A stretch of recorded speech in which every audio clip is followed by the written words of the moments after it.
Hello friends, good morning. আশা করি সবাই ভালো আছো আর আমিও ভালো আছি। তো আজকে আমি কোথায় যাচ্ছি রেডি সেডি হয়ে সেটা পুরোটা বলবো। তার আগে তোমাদেরকে বলে দিই, পুরো ভিডিওটা না দেখলে কিছুই বুঝতে পারবে না। ভিডিওর মধ্যে সমস্তটা আছে, তাই ভিডিওটা শেষ অবধি দেখো। আর যদি ভালো লাগে অবশ্যই বেশি বেশি লাইক, শেয়ার এবং সাবস্ক্রাইব করতে ভুলো না চ্যানেলটা। তো চলো ভিডিওতে যাওয়া যাক। তো আজকে আমি রেডি সেডি হয়ে বেরিয়ে পড়েছি চম্পকনগরী যাওয়ার উদ্দেশ্যে। হ্যাঁ, চম্পকনগরীটা কোথায়? আরে এটা হলো বর্ধমান ডিস্ট্রিক্টের কসবাতে, যার বর্তমান নাম এখন কসবা, সেটাই আগে নাম ছিল চম্পকনগরী। ইভেন এখনো পঞ্চায়েতের নাম আছে চম্পকনগরী।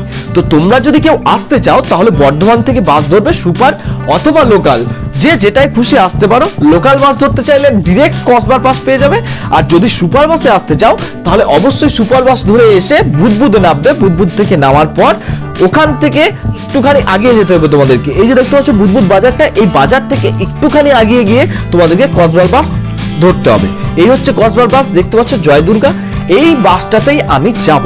তো চলো তোমাদেরকে পুরো ভিডিওটা দেখাবো চম্পকনগরী কেন আর এখন বর্তমান নাম কেন কসবা, টোটালটা তোমাদেরকে বলবো। তো চলো ভিডিওর সঙ্গে থাকো।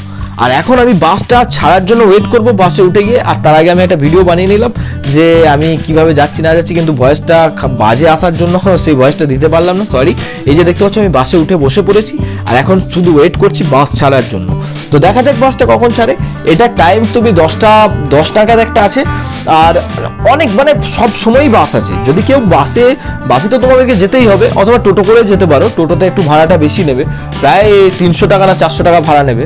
তো যাই হোক, বাসে যাওয়াটাই সব থেকে বেটার আমার মনে হয়। যদি কেউ আসানসোল থেকে আসতে চাও তাহলে অবশ্যই কস বা বেনাচিতি, তো তোমরা আসতে চাইলে সেই বাসেও আসতে পারো।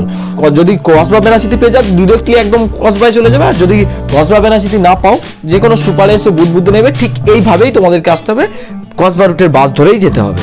তো চলো তোমাদেরকে পুরো ভিডিওটা দেখায়। আর এখন আমি উঠছি, এই যে দেখতে পাচ্ছ একটা ব্রিজ, যেটা ব্রিটিশ আমলের তৈরি। ডিবিসির যে আগেকার ব্রিজগুলো ছিল সেই ব্রিজটা ক্রস করেই যেতে হবে। এই ব্রিজটার নাম হচ্ছে পাণ্ডুদাহের পুল। আর এই পুলটাকে পেরিয়েই আমাদেরকে কসবায় পৌঁছাতে হবে। আর এখন আমি বাসে আছি, দেখতেই পাচ্ছ। তো এই পুলটা সেই ব্রিটিশ আমলে বহুত দিন আগেকার করা। যাদের আশেপাশে ডিবিসি আছে তারা অবশ্যই জানো।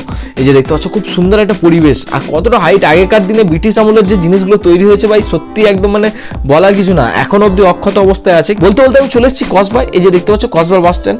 এই বাস স্ট্যান্ডেই নামতে হবে। আর এটা হচ্ছে নতুন ব্রিজ, এটা হচ্ছে পুরনো ব্রিজ। এই যে দেখতে পাচ্ছ টোটোটা আসছে, এই ব্রিজটা দিয়ে পার হয়েই তোমাদেরকে যেতে হবে। আর এখন আমি বাস থেকে নামবো। এই যে দেখতে পাচ্ছ বাস থেকে নামার পর আমি এখন যাব মাসির বাড়ি। আর আমার এখানে হচ্ছে মাসির বাড়ি কসবার। বর্তমান তোমাদেরকে নামটা বলেই দিলাম যে বর্তমান নাম হচ্ছে কসবা, কিন্তু অ্যাকচুয়ালি এর পঞ্চায়েতে এখনো এর নাম আছে চম্পকনগরী। তো আমি যাব মোগগ্রাম। এই যে দেখতে পাচ্ছ মোগগ্রাম, এখানেই আমার মাসির বাড়ি। তো এই বাঁ সাইডের যে রুটটা আছে, এই রুটটা ধরেই আমাকে আমার মাসির বাড়ি যেতে হবে। এখান থেকে হেঁটে 5 মিনিটের রাস্তা।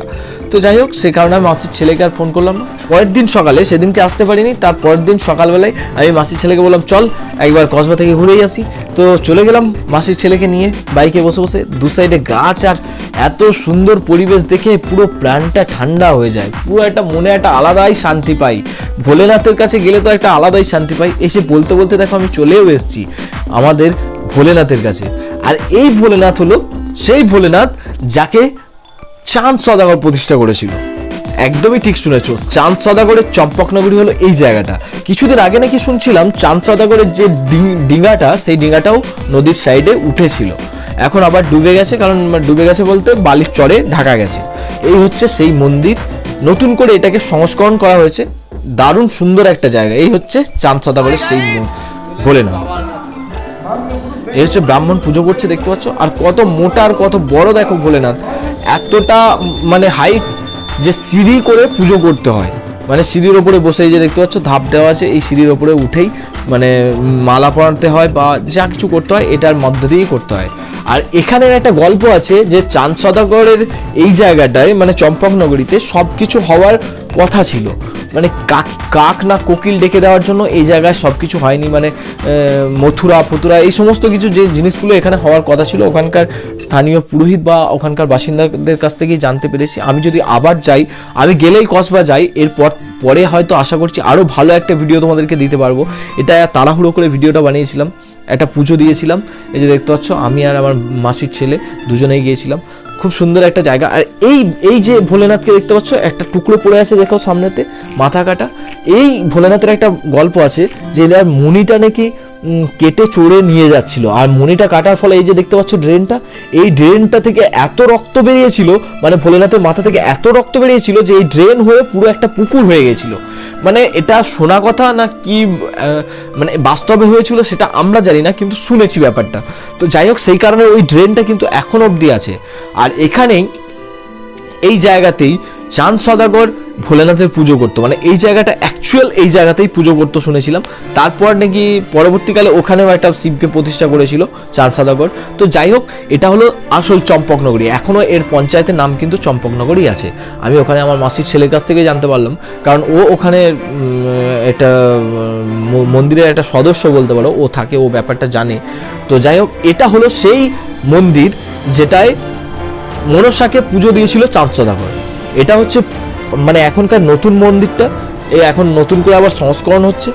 আর পুরনো মন্দিরটার পিছনে আছে, তোমাদেরকে সেটাও আমি দেখাচ্ছি। এটা হলো নতুন করে সংস্করণ করা মন্দির। আর এই যে হচ্ছে আমি একদিন সন্ধ্যেবেলায় গিয়েছিলাম, সেই ঠাকুরটা দেখতে পাচ্ছি, এই যে পাশে দিয়ে দিয়েছি ছবিটা। আর এটা হলো সেই পুরনো মন্দির যেখানে চাঁদ সদাগর মনসাকে পুজো দিয়েছিল বাঁ হাতে ছুঁড়ে। এটাই হচ্ছে সেই মন্দির। তো তোমরা যদি কেউ আসতে চাও এই জায়গাটা, সিরিয়াসলি বলছি ভাই, যদি কেউ আসো, মন প্রাণ একদম এত শান্তি পাবে তোমরা, যে কোথাও শান্তি না পেলেও এই জায়গায় এসে শান্তি পাবে। আর এটা হলো সেই লোহার বাসর ঘর, বেহুলার লোহার বাসর ঘরটা হয়েছিল এই জায়গায়। হ্যাঁ, এই জায়গাতেই লোহার বাসর ঘরটা হয়েছিল। কিরকম ভগ্নাংশ অবস্থায় পড়ে আছে দেখো, রক্ষণাবেক্ষণের অভাবে।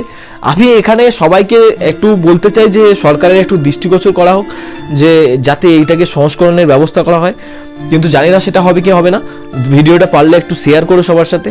বেহুলা সেই জায়গাটা, সেই সিলটা, এই যে দেখতে পাচ্ছ উপর দিয়ে উঠছি পাহাড়ের মতো, দেখতে ওর সিলটা রাখা আছে। বেহুলার মার গড়ানোর ফলে যে পুকুরটা তৈরি হয়েছিল, সেই পুকুরটাও এখানেই আছে। এই হচ্ছে সেই সিল, আর এই হচ্ছে সেই ভেরিলি পুকুর, প্রচুর বড় পুকুরটা।